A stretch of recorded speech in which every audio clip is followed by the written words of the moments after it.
So guys, meron na naman kaming natagpuan. Ito yung aking plum sa nakikita nyo. At ngayon lang din namin nakita na ayan. Yung biba ay inuumpisahan na niyang kainin. Nakain na niya yung first seed ko doon. At ito naman, dito na naman siya. Talagang maano ko na tong biba na to eh.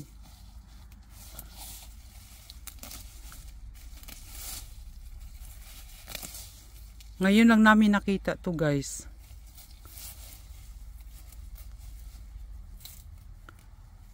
Pinag-iisa-isahin niya yung marami siguro.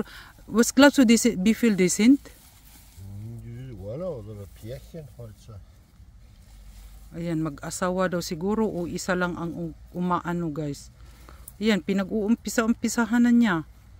Ito pa naman yung plum na napakasarap. Yung sa mga nakikita nyong inaano ko dyan, yung plum.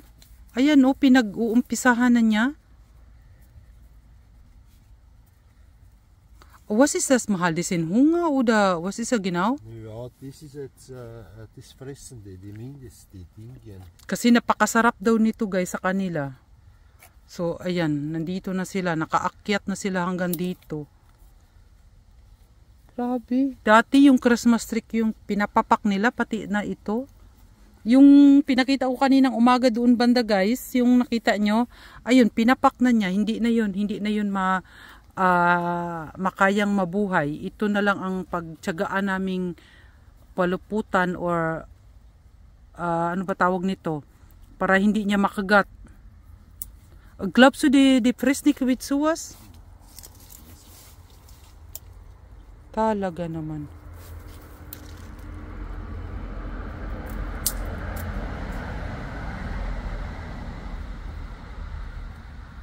Masasaktan ka talaga nito dahil teka, kunin ko yung kutsilyo guys or sherry. Buhaso din.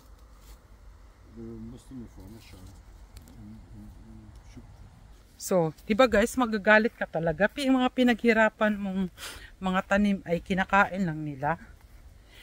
Hindi namin napansin yan eh. Akala namin yung kinakain lang nila ay yung, kasi malayo na yun sa kanila. Talagang ano pala talaga sila eh. Saan ba to dito? Teka, hanapin ko yung ano ba tawag nito eh?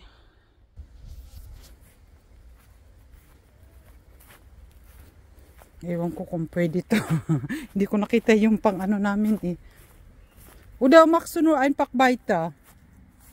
Ha? Ja, aber das ist ja nicht so, dass du sie reichen bist. Wo hast du geholt? Ayan, naka-bandage na siya guys. Para hindi, was ist dann ganz unten dann?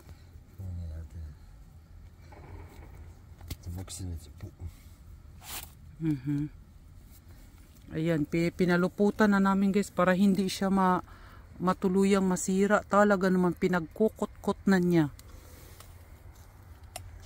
Talaga naman.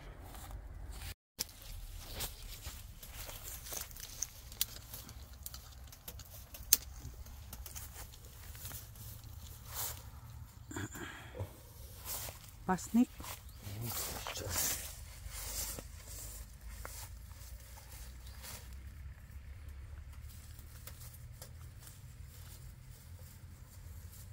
So ayan na. Para hindi na siya makakagat dyan. Isinira niya lahat yung mga ano namin dito, yung